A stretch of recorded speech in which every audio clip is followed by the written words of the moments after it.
one law, it is equivalent to offending the whole law. Buksan natin sa James chapter 2. James chapter 2. Kasi minsan mahirap paniwalaan niya. James chapter 2. Buksan natin doon. Sa James chapter 2. Buksan ninyo yung mga Bible ninyo sa James. And nasa dulo yan. Ng New Testament. Okay, friends. Okay. Hebrews and then James. James chapter 2.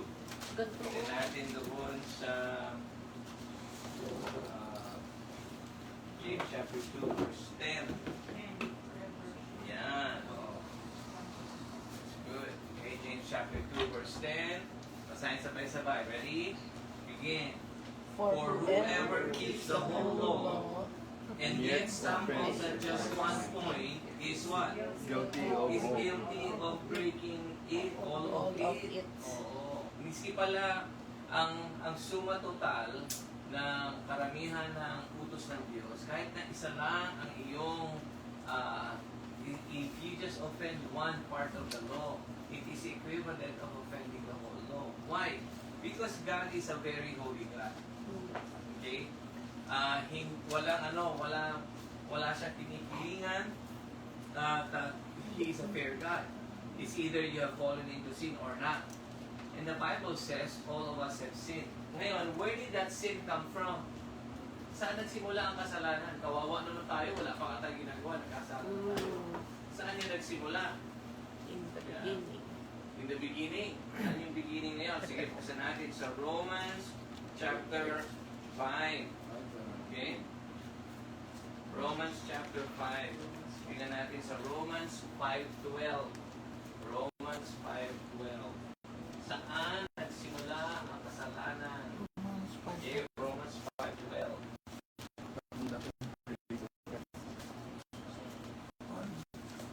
Okay? Okay, basa naman lakas. Therefore, just as one man sinned entered into the world through one man, and death through sin. And in this way, death came to all men. So, saan nagsimula yung kasalanan? It started from our kanunuan. Adam and Eve, when they fell into sin. Do you remember the story? Ano ang story noon? Na si Adan at si Eva ay binigyan ng utos ng Diyos. Ano yung utos? Oh, not to partake of the fruit that is in the middle of the garden. But they disobeyed God. Not the tree of the knowledge The of good knowledge, and the tree of evil. the knowledge of good and evil.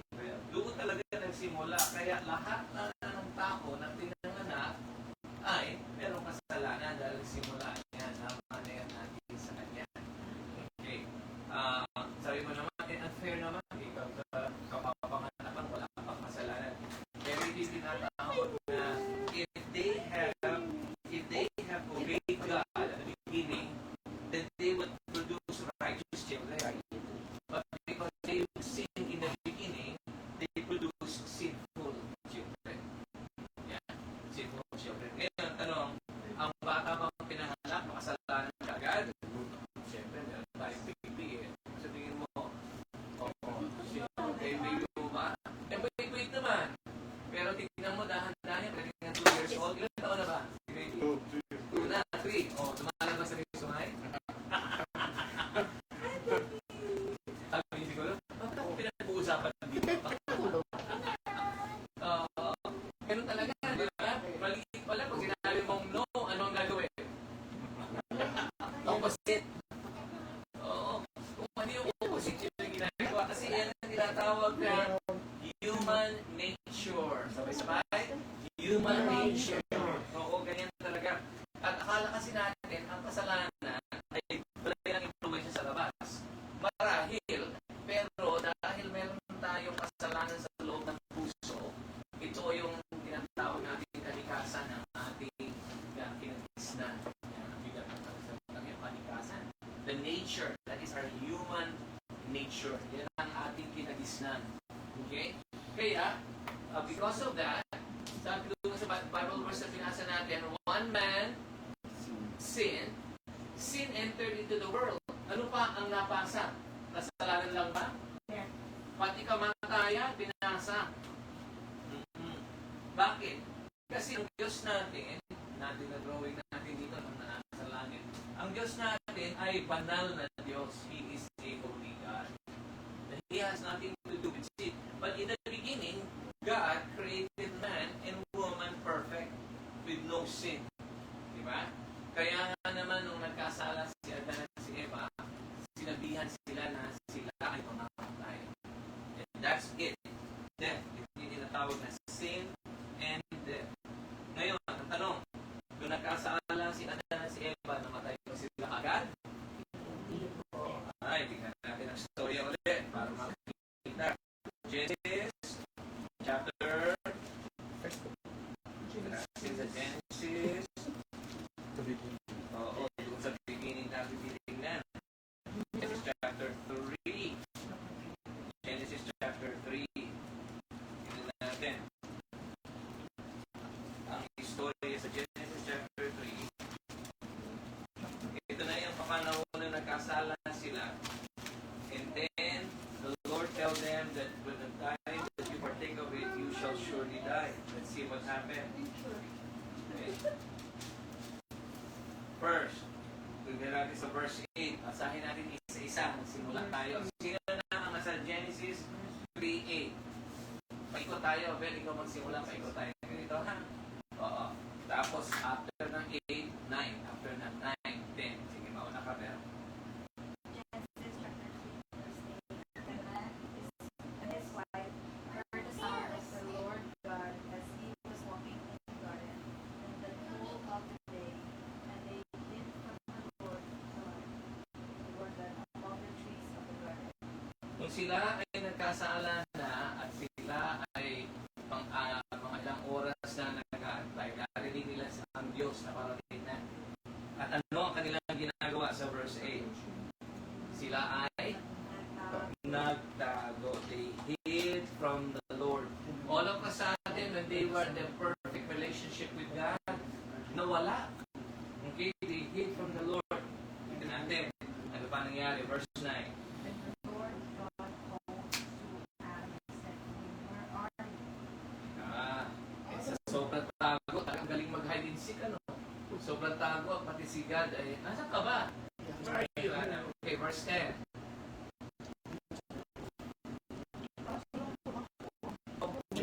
Give the big, Verse 3, chapter 3, verse 8. big, Check natin ang, give the speaker, yeah. Ayan, sige. the speaker. Yes, I will. Pero tutulungan kayo ni Tina na kumuha ng Bible app para mabuksan niya. Sige, basahin mo ang verse 10 muna.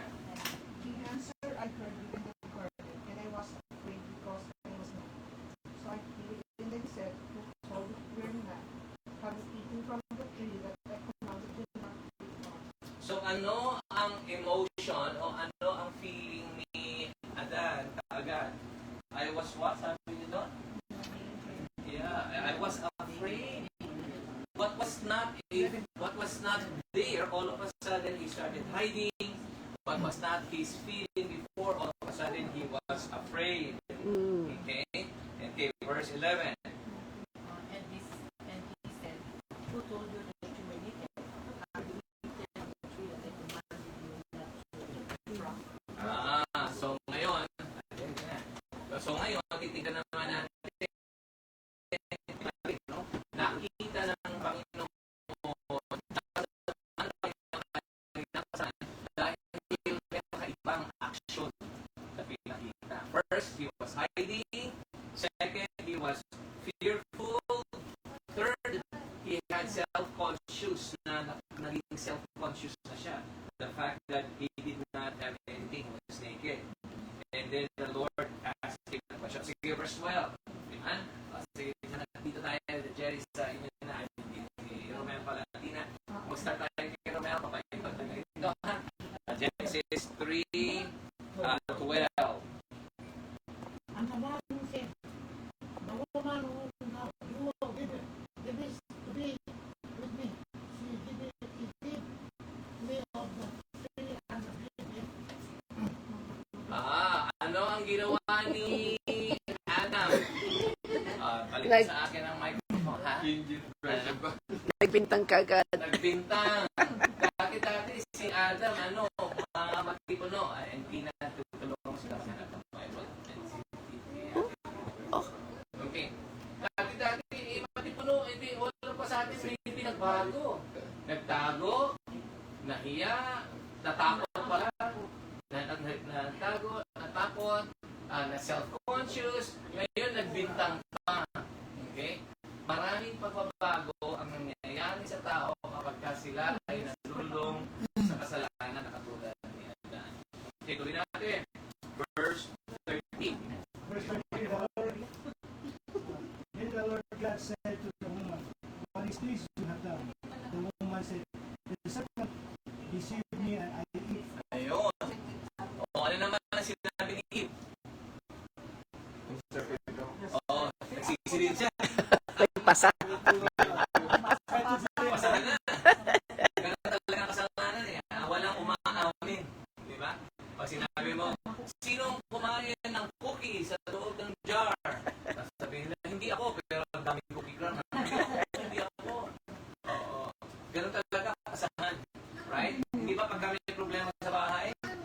Laging pasahan. Walang gustong umamin. Walang gustong umako ng responsibilidad. Laging iba ang mayroong kasalanan. Ganyan din minsan sa buhay ng mag-asawa. Sabihin nila, kasalanan mo. Sabihin nila, hindi, sinimulan mo. Hindi, naalala mo, 10 years ago. Ako talaga naman, makaba ng 10 years ago. Bigla, kung ano yung problema noon, naging 10 years ago. Sabihin naman yung isa, naalala mo nung 20 years ago. Talaga, naging po na. Maging ganyan talaga ang produkto ng kasalanan. Tuloy natin. Nasa na tayo? Verse 40. Ito ngayon ang consequence ng kasalanan. Ipabasa. And the Lord God said unto the serpent, Because thou hast done this, thou art cursed above all cattle and above every beast of the field. Upon thy belly shalt thou go, and thus shalt thou eat all the days of your life. Ryan, sino kausap dyan? The serpent. The serpent. Kawawa naman yung ahas. Okay, dahil itong ahas ay talagang ahas talaga. Oo. You will crawl on your belly. Yeah. Kasi siguro may paa to. Sigurado ka, parang. Dahil ngayon, binagapang na lang. Oo. Dati, ito ay hindi gumagapang. Parang mo lang, may paa. Kasi sabi, from now on, you will crawl on your belly. Oo. Yeah. Or walang paa, pero ganyan siya. Makakatayo. Oo. Ngayon, naka-crawl na lang. Maraming interpretation niya, mamili ka na lang. Pero, because he is the source of the sin. And we understand later on that this serpent was embodied by the devil. Alamin natin maya-maya. Sige, tuloy tayo sa verse 15. Talata 15. And I will put enmity between the tree and the woman, and between his seed and her seed. It shall be bruised the head, and thou shalt bruise his heel. Pag nasa natin mabuti ang talata 15, ano? Sabi doon, and I will put a division between you and the woman. So, sino ang kausap ni God? Kausap niya si snake, the serpent. And as far as we know, the serpent is the devil. So, pag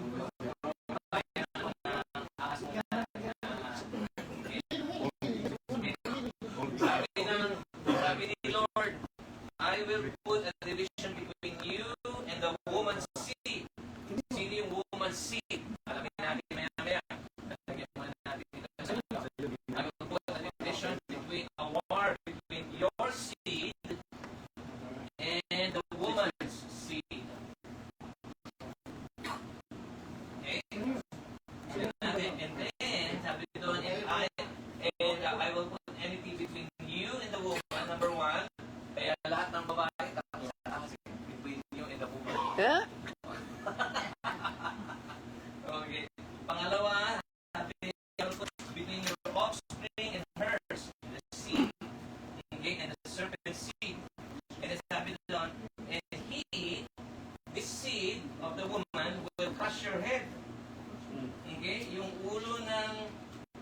yung ulo ni Dani, sisirain niya ng seed nito. Ngunit yung seed naman nitong ahas, he will strike your Heel. heel. Okay. Ano ang kaibahan ng ulo sa paa? Pagka ikaw ay natira sa paa, buhay ka pa? Yes. Makalakad pa? Yes. Pwede pa. Eh kapag ka ulo ang tinamaan, Patay na. patay. Yan. Yan sinasabi niya. Yung seed o yung anak ng babae ay titira sa ulo mo. Sa ulo ng ahas. Ngunit itong ahas na to, tatamaan din. Pero natatamaan mo lang ang kanyang paa. Sino yun? Yung namatay sa krus ng Kalbaryo, yung paa niya napako. Okay. Bakit? Akala natin patay siya. Pero nung ikatatlong araw, ano ang nangyari? Namatay ko. Muli siyang nabuhay na muli. Hindi dahil paalang ang tinamaan kay Kristo, hindi siya namatay. Pero dahil naman si Kristo ay namatay sa krus, ano ang nangyari sa kapangyarihan ng Diablo? Ang kapangyarihan ng Diablo ay nasira. Hindi na siya, ang pamatayan, death, sin, the power of sin, the power of death is no longer there. Kaya kapag sino daw ang tumanggap kay Kristo, hindi na sila mapupunta sa death o sa impyerno. Bakit? Dahil winasak na ng Panginoong Hesus ang kapangyarihan ng Diablo. Di ba? Ang devil, wala nang karapatan at wala nang kakayanan at wala nang kapangyarihan. Kung ikaw ay tatanggap sa Kanya. Yung mga hindi tatanggap sa Kanya, may kapangyarihan pa ang kasalanan at ang kamatayan sa Kanya. Pero kung siya ay tatanggap kay Kristo, siya ay mawawalan ng bisa ng kasalanan sa Kanya. Yan. Kita mo ngayon, naging konektado na ulit. Okay? Na ang kasalanan na napunta sa ating puso ay wala na kakayanan. Kaya ang taong tumanggap kay Kristo, bakit? Si Kristo na ang namatay sa krus. Kaya nga, dapat kung ikaw ang mamamatay sa krus, sa tingin mo, mababayaran ang kasalanan mo? Hindi, dahil hindi ka complete sacrifice. Oo, si Jesus lang ang siya behold the Lamb of God who takes away the sins of the world. Okay. Kaya napaka-importante itong tunay na tagapagligtas. Dahil ang kasalanan ay hindi basta-basta mababayaran. Okay. So ating tanungin naman ulit, anong klaseng, so nakita natin, ano ang resulta ng kamatayan, ano ang resulta ng kasalanan? Siya ay nagtago, siya ay natakot, siya ay nagkaroon ng consciousness ng kanyang kahiyaan, at ang apat, nagkaroon ng kabayaran ng kasalanan, at dahil nagkaroon ng kabayaran, patungo siya sa impyerno.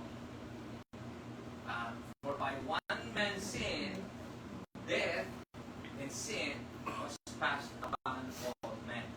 Tignan naman natin. Sabi kasi ng iba, kasi okay lang yan sa impyerno, kasi nandiyan naman yung mga best friends ko. Mawawa man naman.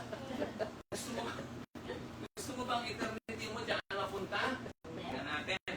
Sa Luke chapter 19, babasa naman tayo. Ano ang kondisyon ng mga tao sa impyerno? Luke chapter 16 pala, 16. Luke 16. Tingnan natin.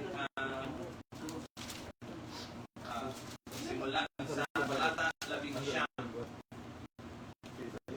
Okay, tuloy natin ang pagbasa. Luke chapter 16. Basahin natin yung buong istorya mula sa time 19 hanggang sa 30, 31. 19. Luke 16, 19. Yeah. Pabasa mo na lang kay Jerry. Thank you. Right? Thank you. Luke 16. Kuya, ikaw susunod mo babasa. Ulit. Sige.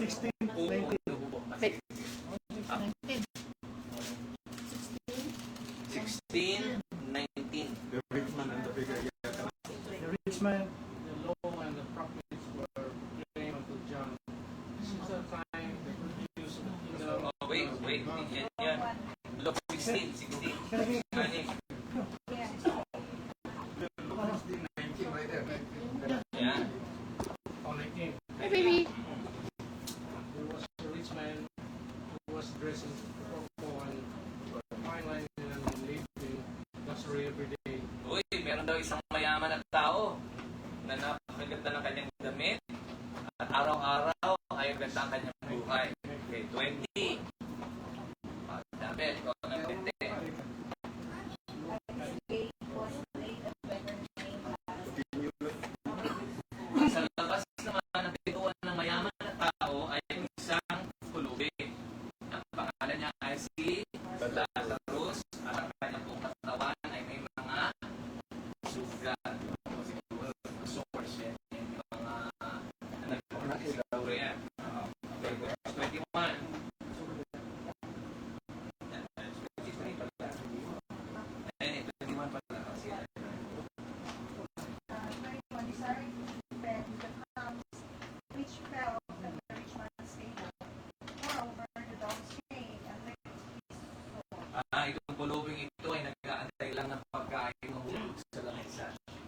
Oo. Yung doon naman sa sahig, yung may mga aso. Kasama niya mga aso. Ganyan siya kapulubing. Okay, tingnan natin kung ano nangyari sa 22. The time came. Ikaw na. The time came when the vicar died and the angels carried him to Abraham's side. The rich man also died and was buried. Lumaki naman ang panahon, namatay na sila. Yung pulubi ay napunta sa kay Abraham. Doon naman ang mayaman ay nalibing din nung namatay siya. Ngunit 23, saan siya gumising? And he became Palakas mo. 23. In days where he was in torment, he looked up and saw Abraham far away, with Lazarus by his side. In Hades, or the other word for hell. And in hell, he was in torment. Anong kasing kondisyon niya?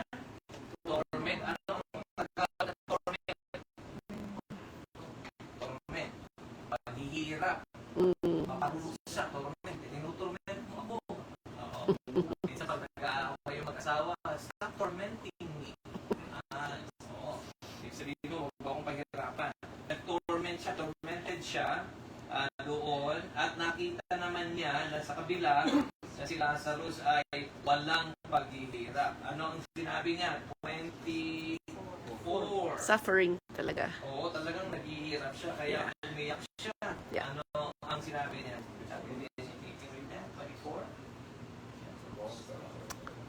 Ikaw na ba? So he called his father. Yes. Hi, baby. Sinabi, Father, Abraham,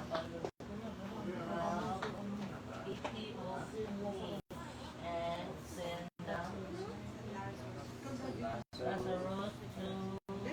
dip the dip of his finger and with a water and hold my what?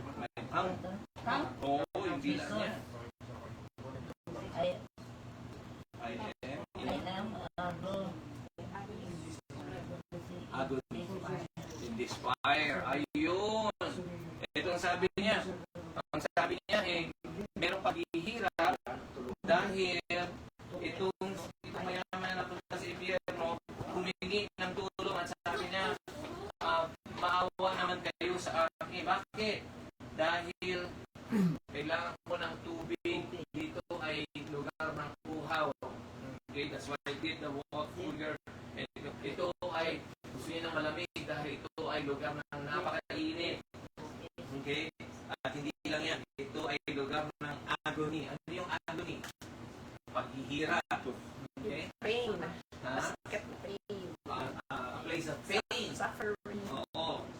Because of the what? Bakit siya may agony? Dahil mayroong apoy. Doon sa impyerno ay magpaghihirap. Doon sa impyerno may kalungkutan.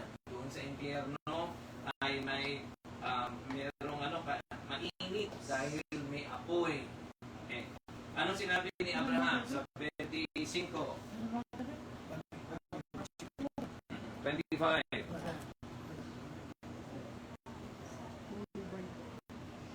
Sige, Mel. Abraham replies, son, remember that when your lifetime you received your good things. When Lazarus received bad things, but now he is at good things here and you are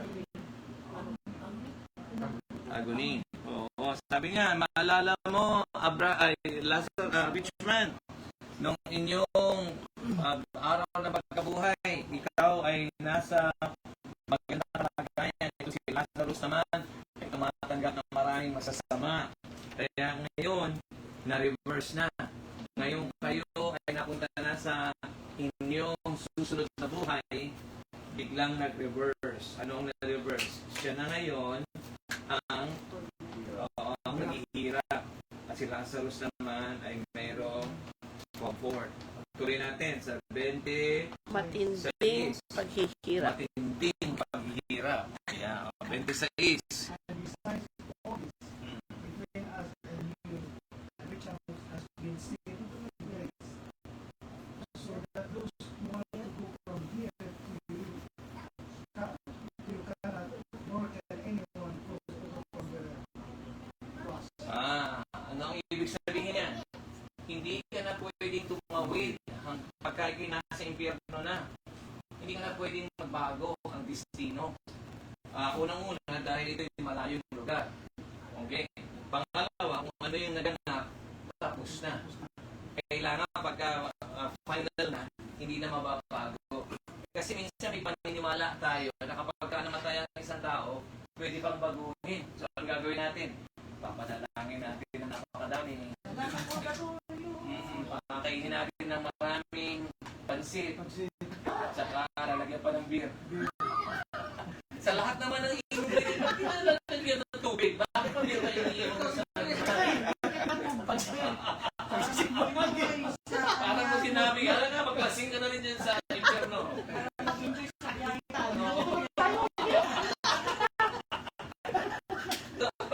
Akala kasi natin gano'n. At saka hindi lamang yan. Akala natin na kapag pinapanalangin natin ng madami, ano yung turo sa atin?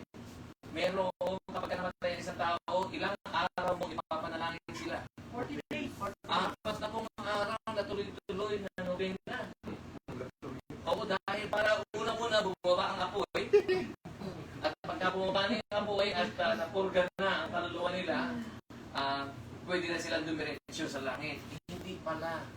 Hindi pwedeng tumawid. Kung ano ang hinatnan, kung ano ang final, yun ang kahuli-hulihan. Okay? Hindi ba napakalungkot ang istorya nitong mayaman na ito? Kasi siguro, naupuan niya yung siguro nag-church din siya. At sinabihan niya, huwag kang mag-alala, magbabago ang destination mo kapag pagdating mo dun. Kaya siya nagpapakaawa. O pwede na po bang baguhin? Anong sagot ng 27? Sige, 27. Then he said, I pray, and this is King James Version. Sige. Then I pray thee, therefore, Father, that thou wouldest send him to my father's house. Yun. Kaya nga naman, ang panalangin ko ganito lang. Kung ako hindi pwedeng tumawid at mapunta sa magandang lugar, o di pabangunin niyo na lang si Lazarus na bumalik. Marami itong mirakulo gusto. Ito mayaman na ito, mahilig humingi ng mirakulo. Unang mirakulo, kailangan tumawid mula sa impyerno sa kalangitan. Pangalawa, hindi niya makita yon na siya yung nabigo. Sabi niya, o sige, isang mirakulo na lang. Buhayin mo ulit si Lazarus sa papalitin mo ulit sa pagkabuhay. Ano ang sagot ni Abraham sa kanya? Verse 20. O bakit? Bakit yun ang gusto ng mayaman? Na bumalik si Lazarus sa pagkabuhay. 28. Dahil? For I have 5 brothers, let him warn them, so that they will not also come to this place. Maganda naman pa yung puso ng mayaman. Kasi meron pa siya mga kamag-anak na kailangan balikan. Parang iba, ilang kapatid niya? 5. Oo. Meron pa siyang 5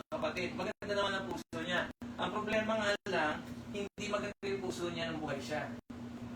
Gumanda yung puso siya nung namatay na. Oo, too late. Nagsisi. Yung mga kapatid niya, it's never too late for them. Buhay pa eh.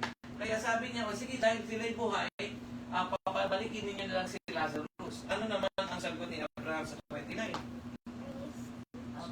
Abraham replied that the apostles and the prophet, let them listen to them. Sabi niya, hindi pwede dahil ang mga tagapagsalita ng Panginoon, ang salita ng Panginoon, ay yung mga propeta. Oo, yan yung mga, hayaan mo na sila. May mga nagba-Bible study naman doon. Don't worry, Pastor Bong is here. Yan, ako pwede rin yan. Oo. Eh, ang hirap, napunta nga yung propeta, wala naman nag-attend. Yun. Tawagan mo pa sa misis. Oo. Okay lang, kasi, oo. Talagang ang mga tao doon sa impyerno ay nagbago ang buhay nila dahil alam nila ang kanilang mag-anak ay hindi dapat mapunta sa lugar na pagkira. O sige, talata 30. Buti na lang dito, madami nag-attend ng Bible Buti study. na lang. Oo, buti na lang. Yung mga nag-attend ng Bible study, hinahatak nila yung 5 nilang kapatid. Yan. Kaya, meron pa ba kayong mga kapatid na hindi nakakarinig ng Bible? Meron pa? O sige, hatakin pa natin. Matigas sa ulo. Matigas. Ako. Kailangan mo pa ipadala doon sa higis. Alam mo, meron kaming napakagandang istorya kanina. Si Tina, nag-small group siya. Ang ka-small group niya, matatanda. Hindi mga matatanda, magagandang matanda. Siya ay naligtas lang last year. Si Ate Perla, she is retired, 70 siguro, no? At sabi niya, Pastor, kailangan maligtas yung mga kamag-anak ko. So, anong ginawa niya? Umuwi siya ng Pilipinas 2 months ago. At pag uwi niya ng Pilipinas, sa loob ng 2 linggo na doon siya, hindi niya ilubayan, share siya ng share. Noong unang linggo, walang makinig. So, ginawa niya, nagtawag siya ng mga pastor. Sabi niya, pupunta kayo dito at turuan niyo ng Bible ang aking pamilya. Ay, naku, kanina, nag-prayer sila. Ang prayer, Lord, salamat dahil marami nang nakikinig doon sa iniwan niya sa Ilocos na mga kamag-anak. Hindi ba nakakaganda? Oo. Huwag na natin antayin na mapunta pa sa lugar ng kapahamakan ang ating mga kaluluwa. Ngayon pa lang, pagsupikapan na natin ibigay ang salita ng Diyos sa ating mga kamag-anak. Di ako, ang dami kong kapatid. 7 babae. Tapos, nanganak pa uli yung second mother ko, kaya 8. So, 9 kaming lahat. Hindi lang yan. Akala ko tapos na. Biglang nakatanggap uli ako ng tawag. Last year lang, ano, Tina? Last year lang. Uy, may mga kapatid pa pala akong iba. Sabi ko, sino po kayo? Ay, ako po yung kapatid ninyo sa nanay ninyo. Yung tunay ninyong nanay. Ano po, ilan daw kayo? 6? 4? Naku, meron pa pala akong mga kapatid na 4 na hindi pa nakakapakinig ng salita ng Diyos. Kailangan mapakinggan. Kaya nagsishare din kami. Tagaan naman sila, Bulacan. Oo, taga-Bulacan. So, kailangan ipag-pray. Yung ating mga kamag-anak, sino ang mga kamag-anak natin na nasa binit na ng kamatayan? Kailangan share natin. Okay? Yan ang paalala. Tingnan natin ang sagot ni Abraham sa verse 30 and 31. No, Father Abraham said, when someone from the dead was dead, they will repent. Sabi ni mayaman, hindi, papuntahin mo pa rin siya. Magaling kami gumising sa kamatayan. Maraming magsisisi sa kanila. O ang sagot ng mayaman sa 31. Said to him, if they do not listen to Moses and the prophets, they will not be convinced, even if someone rises from the dead. Sabi ni Moses, ay kahit na anong mirakulo ang ibigay mo dyan, kapag hindi sila makinig ng salita ng Diyos, hindi din sila maniwala. O hindi din sila masisisi ng kanilang kasalanan. Ibig sabihin nun, ang tunay na makapagbabago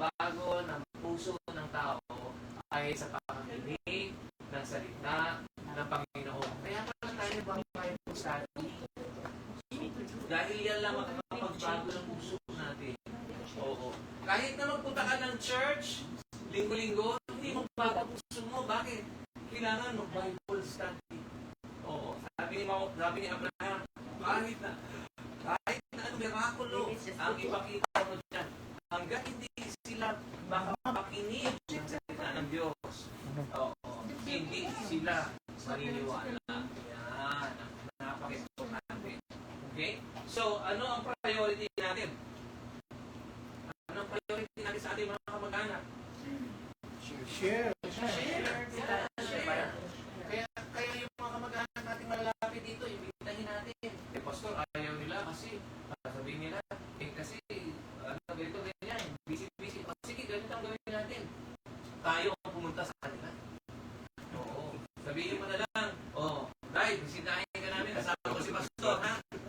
Busy 15 minutes lang, 20 minutes lang. Alam niyo, mga kaibigan, ganyan ang ginawa natin just a few days ago. We got a call. Dito rin, so po, we got a call from this house over here. Sabi niya, Pastor, na-diagnose yung asawa ko, stage 4. Prostate cancer, kumalat na stage 4. 2 weeks to live. Ano gagawin mo? Siyempre, share mo na tayo. Kaya nga naman sabi niya, Pastor, punta ka na bahay namin. Yung mga ganyan, kailangan puntahan. Dahil hindi na makakating ng Bible study, kailangan dalhin mo na yung Bible sa kanila. Nakinig at muli niyang kinumit ang sarili niya sa Panginoon.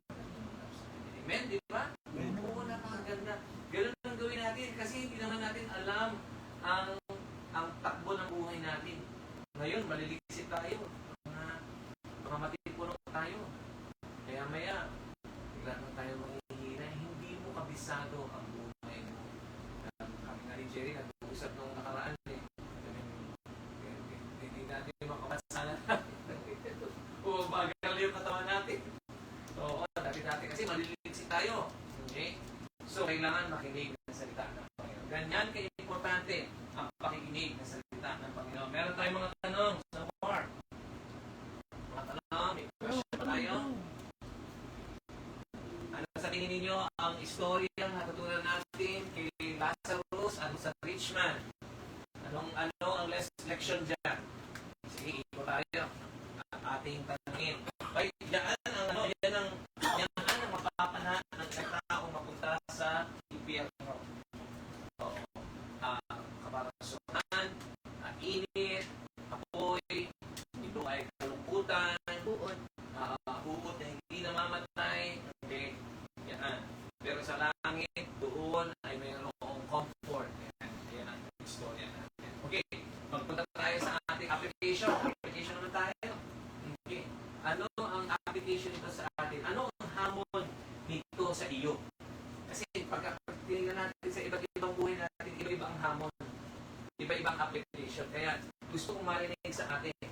Ano ngayon na nakita natin ang Luke chapter 16, pinag-aralan natin ang Genesis chapter 3, pinag-aralan natin ang Romans chapter 3 and Romans 5, makita natin ang story ni Adan at ni Eva, nakita rin natin ang story ni Lazarus at the rich man, nakita natin ang kondisyon sa impyerno.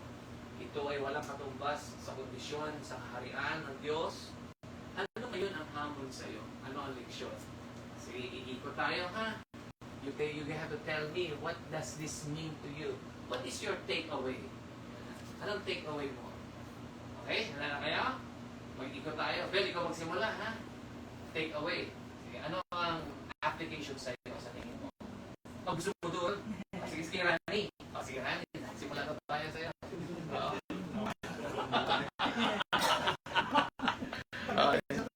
Oo, eh.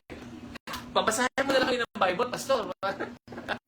Sige, application tayo. Application. Sige. Okay. Rani, ikaw muna mag-start. Ano ang application sa iyo? Ano ang takeaway mo? Yung status natin, it doesn't matter if you're rich or you're poor. As long as your heart is, you surrender your life to Jesus, you can go to heaven. God knows our heart. Kasi kahit magsimba ka ng libot at yung puso mo wala naman sa ano. As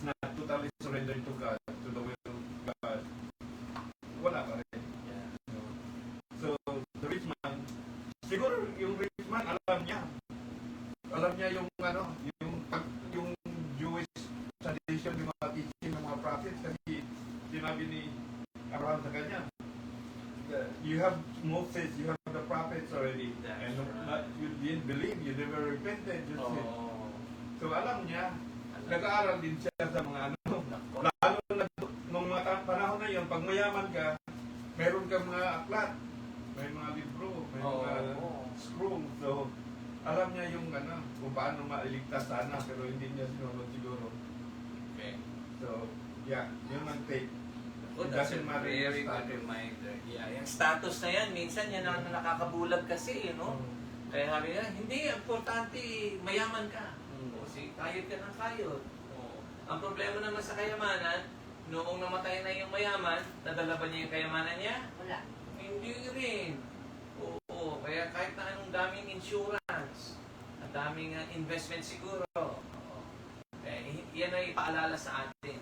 Dahil ito ay mga secondary things, hindi ito primary things. Thank you, Rani. Sige, susunod tayo. Kuya, ikaw naman ang magbigay ng lesson mo naman sa buhay. Ano sa tingin mo ang leksyon dito? Ang nakita ko dito, the rich man is like, kaya dito sa mundo, kahit i-share mo yung good news, matigas pa rin yung mga tao. So gusto ng rich man na ibalik sila sa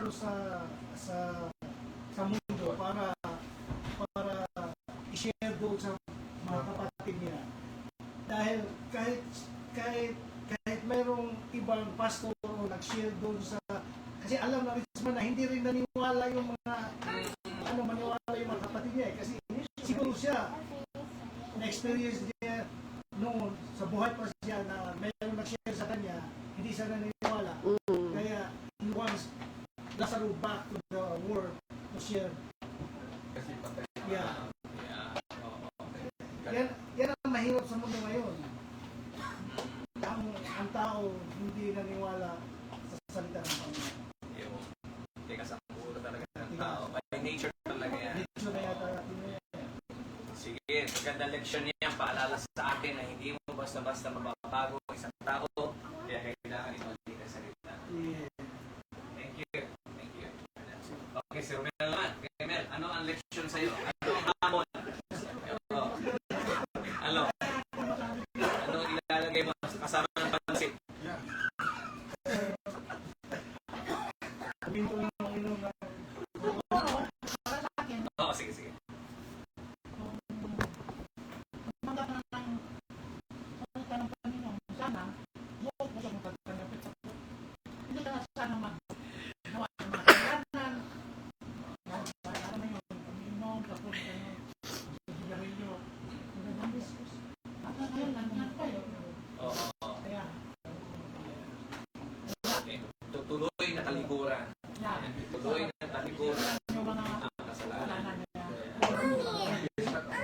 So, Very good. Napaka-importante leksyon niya. so ibig sabihin, di mo pa buong puso tinatanggap si Jesus sa puso mo? Yan bang sis? Pero, nandiyan pa rin yung yung bisyo na dapat Kailangan kaya matanda. talikuran. Ano ang sabi natin? Ang solusyon dyan ay tuloy-tuloy na pag-aaral ng salita. Oo, dear. Salita ng Moses Diyos. and the prophets, yun ano. So tuloy mo ang pag-aaral. Kasi yan ang magbibigay lakas sa iyo. Pagka mahina, kasi sabi nga, ang salita ng Panginoon ay ito ay pagkain ng ating kaluluwa. Yan. Pagka hindi ka kumakain, manghihina ka. So ituloy natin ang pag-aaral ng salita. Kasi ang linggo, kulang. Ang linggo talaga kulang. Sino ba naman, ito ay isang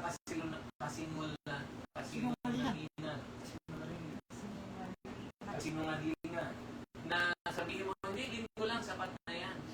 Pwede ka ba kumain ng once a week lang? Hindi naman. Oo. Kaya nga tayo merong small group. Ito, maganda ito, small group. Ito ay panahon ng pagpapakain ng ating Thank you, Mel. At thank you sa pag-sharing mo. O, sige, susunod na. Very good. Susunod.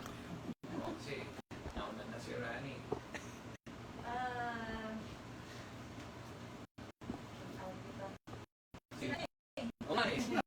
nga natin ulit. Sige. Sinabi na niya na Oo.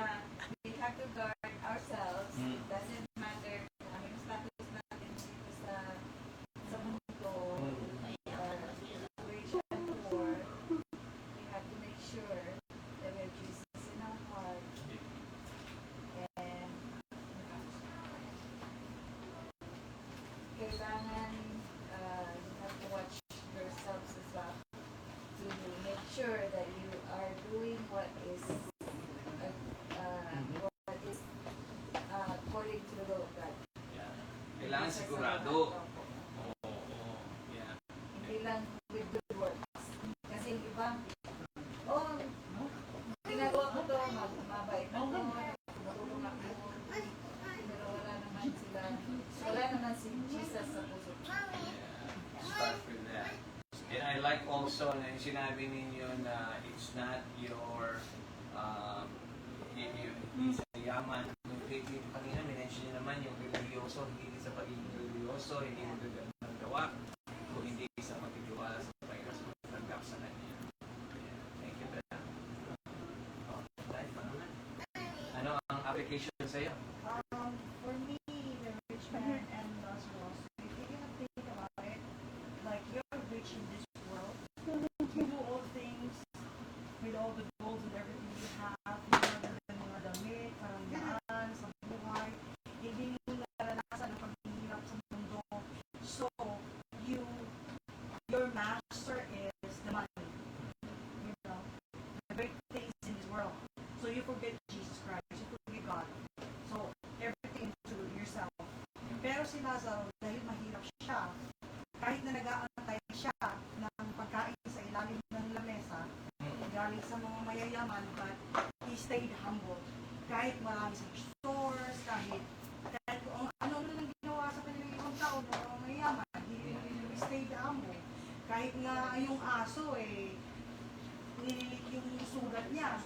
Di ba tayo, yung pag-humble ka, kahit na yung sugat mo, kahit sasabihin, kahit dahil mayaman siya, ginaganito na lang ako, but it's okay. God is looking. Parang ganun. So, tinitingnan pa rin natin si Lord na siya pa rin ang amo ng buhay natin. So, we stay humble dahil alam natin na pupunta tayo sa langit because we accepted Jesus Christ our personal Savior.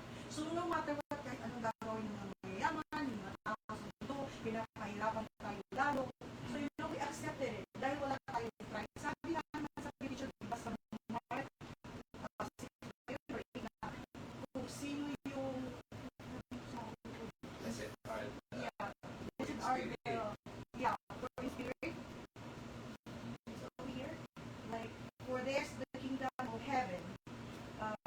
Matthew 5:3, and then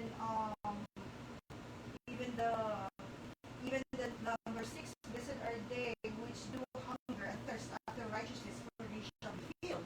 So if that's the case, if we stay righteous, even though we're hungry, we're poor, we will be filled. The same as Lazarus. When he went to heaven and there on Abraham's bosom, he's filled. Yeah. He's filled with everything else. So, bumaliktad. Ngayon, kung sino yung mapagmataas sa mundo, tingnan mo, nasa Hades siya. Kung sino yung pinag-iwanan sa mundo dahil kay Jesus Cristo, ayun, hinil siya ni Jesus Christ. So, it's like that. It's how we kind of like, maybe for me, I would kind of try to apply. It's not like all the time perfect, because like human nature, but we tried hard to like really do the things that God wants us to do. You know, parang gagawin na lang natin siguro. I mean, not siguro, kahit na but we mahirap. tried our best. Kaya nga sinasabi na we cannot do it on our own. We need Jesus Christ because He is the way, the truth, and the life. Yeah. You know, so we cannot do it on our own. We have to have Jesus Christ. So we can do all those. Very good. Thank you, Tay. Appreciate it. Okay? It's a good reminder na kung ano yung mahirap gawin para sa Panginoon, yun ang ating gawin. Huwag na tayo mag-antay pa sa kabilang buhay. Tapos, siyempre, ang paalala din sa atin, sisipin mo, talaga itong kayamanan na ito, perwisyo ito. Hindi naman gusto hindi naman na ibig sabihin yan, ikay maghirap. O, hindi, pamigay mo na lang yung kayamanan mo. Kung ito'y nakakahadlang, bakit hindi? Pero ang sinasabi naman ng Panginoon, huwag kang magtiwala sa kayamanan. Oo. Dahil, dapat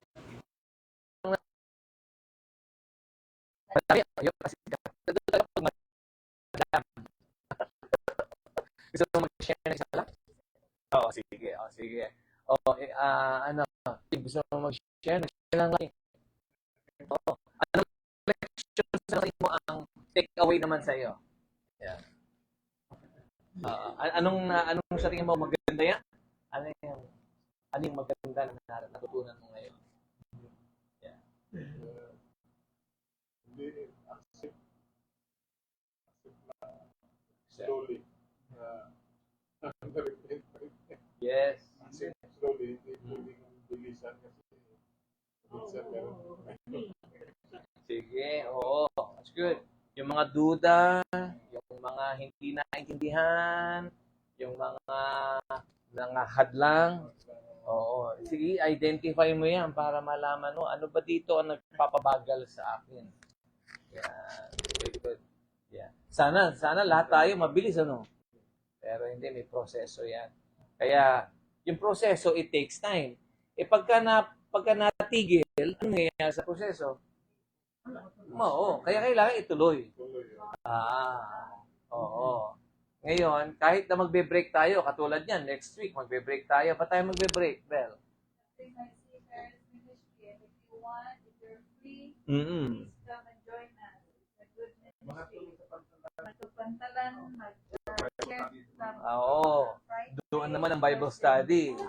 Sa Pantalan. Sa Pier 16. Oo. Yeah. Sa Manicos, sa Nikos Oo. Sa Nicos, may I-meet natin yung mga mangingisda doon. 6:30. Ayan. Yeah. Thursday. 6:30 yan. Oo. Kung malapit kayo doon, daan kayo. Yeah. Number ni mo, Yes. Good. Yeah. Yan ang importante na kahit na mapatid ang ating pag-aaral, kailangan tuloy-tuloy pa rin. Yeah. Very good. Okay?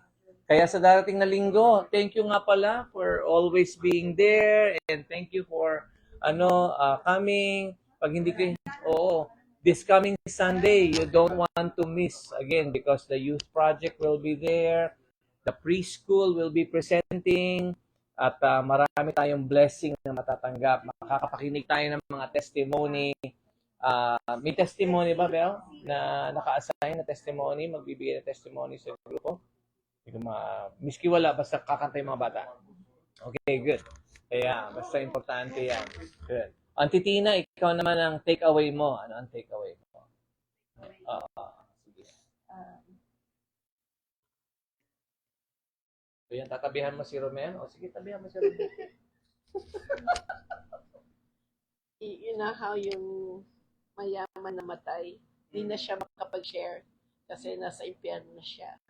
So, habang buhay pa tayo, and since alam ko, sigurado ko pupunta langit, gusto ko rin yung mga kamag-anak ko. And whoever will go to heaven as well. So, ngayon, share habang buhay pa. Gamitin ng Panginoon ng pag-share. habang buhay. Habang buhay pa. Habang buhay. Yeah, abang boy. Habang buhay pa. Ganda leksyon yan sa atin. Yeah. So, ang ibig sabihin yan, habang humihinga pa tayo, habang may maganda pa tayong lugar, habang nandito pa tayo, tuloy natin. Yeah.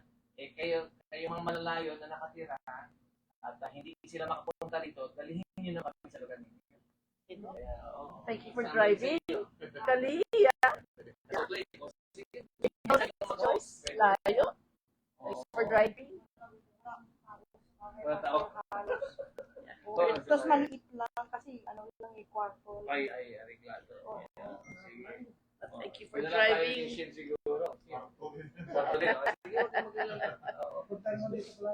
Sige, doon tayo sa mansion ni Romel. Yes. Okay. So, ito ang ating reminder. Maraming salamat muli sa pag-aaral ng salita. So, marami tayong natutunan. And don't forget itong mga natutunan natin today kasi ito ay, kaya tayo nag-focus dito kasi ito ang balala. Balala? Ito ang warning. Paalala. Ito ang warning. Yeah. Dito nagsimula talaga balala. Babala. Ito ay warning. Yan, warning. Ngayon, sa mga darating na araw, at kahit na hindi tayo mag-meet next Thursday, ang susundan naman natin ay ano ang paparaanan para tayo lumago. Kasi sabi natin, kapag ito tumanggap na sa Panginoon, ano ang mga resulta makikita natin sa buhay natin. Sa bagay, nakita na natin yung fruits ng